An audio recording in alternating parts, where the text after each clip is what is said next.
ihdinas siratal mustaqim.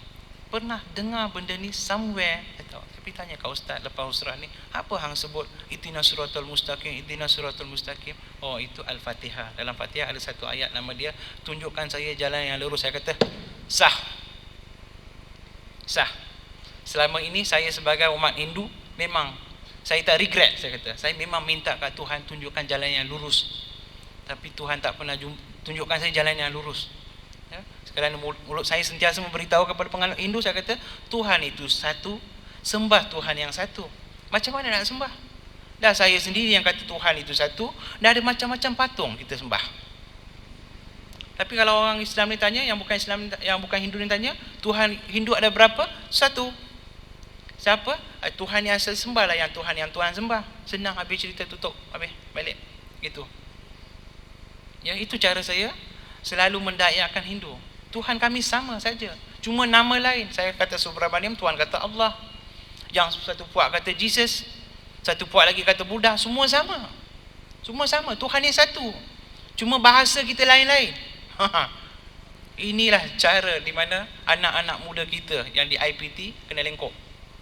Ya, kena lengkok. Dia datang daripada Terengganu, yang agama ni yang cetek, ya, agama ni cetek, ya, yang rapuh imannya. Bila jumpa dengan puak-puak di sana, dia kata, alah, Tuhan di Terengganu, Tuhan di Malaysia, Tuhan di India, semua ni sama je, nama dia lain-lain.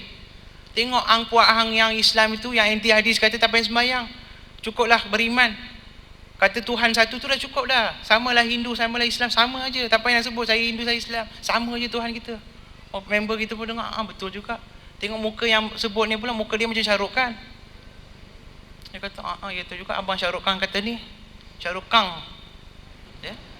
Betul juga dia kata ni, ya? Ini punca-punca awal. Punca-punca awal.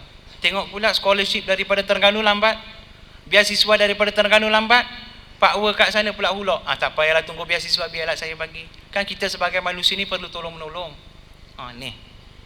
Inilah poin kedua di mana anak-anak muda kita lengkok yang beragama Islam. Ya, ini. Macam kawan saya yang balik daripada New Zealand, dia, ya, pengurus Timberland Banking itu cara dia. Semasa dia menuntut di New Zealand, dia tak mendapat beasiswa, malah dia telah ditaja oleh satu persatuan Hindu antarabangsa. Jadi dia balik 4 tahun makan benda yang haram, sumber yang haram, balik ke Malaysia, nak harapkan dia sembahyang. Ya, setelah saya mengucap asyhadu alla ilaha illallah asyhadu anna muhammadar rasulullah, pada hari Jumaat yang pertama saya ajak dia, maaf sebut nama, jom kita pergi ke masjid. Saya tak kata mari kita sembahyang. Saya tahu kalau saya ajak dia pergi sembahyang, dia tak sembahyang, dosa. Saya ajak, jom kita pergi ke masjid. Dia pun ikut saya. Dia yang selama beberapa tahun, 8 tahun tak sembahyang, tiba-tiba ikut saya ke masjid. 1 Million Banking yang di Kuala Lumpur tu, Menara Maybank 57 tingkat tu, gempak. Itu pergi sembahyang. Bukan saya lah, yang kawan saya itu, yang agama Islam dulu, dia pergi sembahyang. Alhamdulillah. Alhamdulillah. Ini Allah yang bagi hidayat. Allah yang bagi hidayat, Allah yang tarik hidayat. Kalau saya nak, tuan-tuan dan puan-puan yang mulia, saya boleh kata tak apalah, biar saya masuk Islam, hang jadilah Hindu yang baik, pergilah tarbiyahkan Hindu. Boleh saya buat kerjaan jahat, tapi saya pergi jumpa semua orang yang saya telah murtadkan dulu. Saya jumpa satu persatu. Saya kata, orang yang paling bodoh di dunia saya lah, dia kata. Kenapa? Dia tanya. Saya kata, selama ini saya mencari kebenaran, tapi tempat yang salah. Baru saya jumpa kebenaran. Dia kata, alhamdulillah, tunjuklah mana kebenaran dalam Hindu. Saya kata, Hindu ni tak ada kebenaran. Hindu ni kata dia ada kebenaran, tetapi kebenaran Hindu sebenarnya adalah di dalam Islam. Kenapa? Kitab-kitab awal Hindu mengatakan Tuhan itu satu, sembah Tuhan yang satu, jangan syirikkan Tuhan. Semua ini ada dalam kitab agama Hindu.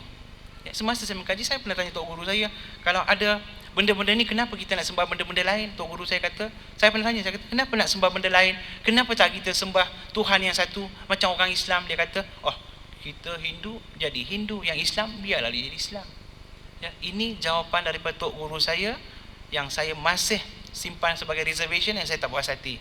Ya, saya tak membantah, saya dengar saja, tetapi dalam hati saya tahu ada kekurangan rupa-rupanya dalam agama Hindu. Ya, ada. Masih ada kekurangan yang sangat besar yang boleh digunakan oleh umat Islam untuk menyampaikan Islam kepada yang bukan agama Islam ini. Ya. Punca awalnya dari sinilah. Ya, punca awal di sini, ini yang menyebabkan saya mencari-cari agama lain. Saya hampir-hampir menjadi seorang Kristian. Saya pergi ke gereja, saya pergi ke gereja di PJ. Ya, tiap-tiap hari Ahad saya jumpa dengan paderi itu. Satu hari saya kata, "Tuan Paderi, tolong bagi tahu saya di mana dalam kitab Injil ini Jesus, Nabi Isa kata dia itu Tuhan. Sekarang Tuan Paderi tunjuk, sekaranglah saya jadi Kristian." Dia pun tengok saya atas bawah. Dia kata, "Mai lain kali," dia kata. Maknanya dia pun tak hafal sangatlah kitab tu. Tapi saya pun datang minggu depan.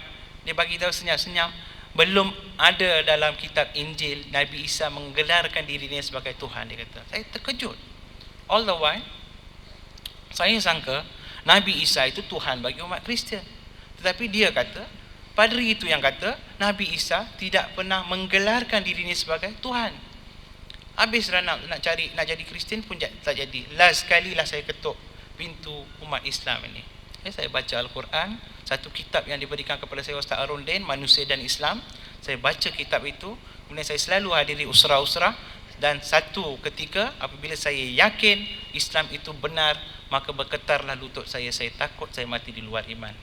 Auzubillah. Alhamdulillah Allah tak mematikan saya sehingga saya berumur 28 tahun, ya. Walaupun dalam keadaan itu saya dibesarkan dalam satu keluarga yang mewah, ya, banyak kemewahan yang telah luput daripada diri saya. Banglo yang saya tinggal di PJ habis diambil oleh keluarga saya. Kereta mewah saya, kereta Mercedes, ditarik bukan oleh penarik kereta, keluarga saya. Saham-saham yang saya ada lebih kurang RM500,000, semua ditarik oleh keluarga saya, ya. Malah saya hampir-hampir menjadi seorang bankrupt yang termula di negara ini, ya. Saya dilucutkan dari segi ekonomi, ya. Kenapa? Inilah hukuman yang pertama saya terima setelah saya memeluk agama Islam. Tidaklah, bukan saja dengan cacian, makian, ya, kadang-kadang ancaman daripada puak-puak Hindu yang pernah saya juangkan dulu, macam-macam. Tapi keluarga saya meletakkan sekatan ekonomi, mungkin dapat ilham daripada perang Baghdad dulu tu, Iraq, ya. Sampai ke hari ini masih ada bahang ni sikit-sikit, tapi Alhamdulillah dengan bantuan berkat doa sahabat-sahabat saya yang beragama Islam, saya dapat mengatasi semua itu. Alhamdulillah. Tetapi baru 2-3 tahun yang lepas, ya, keluarga saya sekali lagi membuat satu tawaran. Walaupun saya dah berumah tangga, dah ada anak, keluarga saya membuat tawaran. Dia letak RM700,000 depan saya. Dia kata, sekarang you kata you tinggalkan agama Islam, you ambillah duit ni semua. Saya pun nak kira tak habis nak kira RM700,000. Allahu Akbar. Keluar air mata saya. Saya memberitahu pada nenek saya kata, kalau saya ada duit banyak itu RM700,000 sekarang, saya akan bagi kat nenek, minta nenek masuk Islam, nenek. Harap kerajaan Terengganu lah bantu saya. Ya. Ini masalah yang saya hadapi, ancaman dalam satu kepayahan dalam usaha dakwah kepada keluarga saya. Mereka ini terlalu kaya. Masalah kemewahan ini mengaburi mata mereka untuk menerima hak yang benda yang benar. Tetapi Alhamdulillah, usaha saya selama 10 tahun ni telah nampak bibit-bibit mereka suka kepada Islam, ya. Mereka sudah berjinak-jinak dengan Islam. Ada anak-anak buah yang memeluk agama Islam, saudara mara saya yang memeluk agama Islam. Semua senyap-senyap belaka. Tunggu masa nak mengisytiharkan, takut mereka pun akan melalui kepayahan seperti yang saya pernah lalui.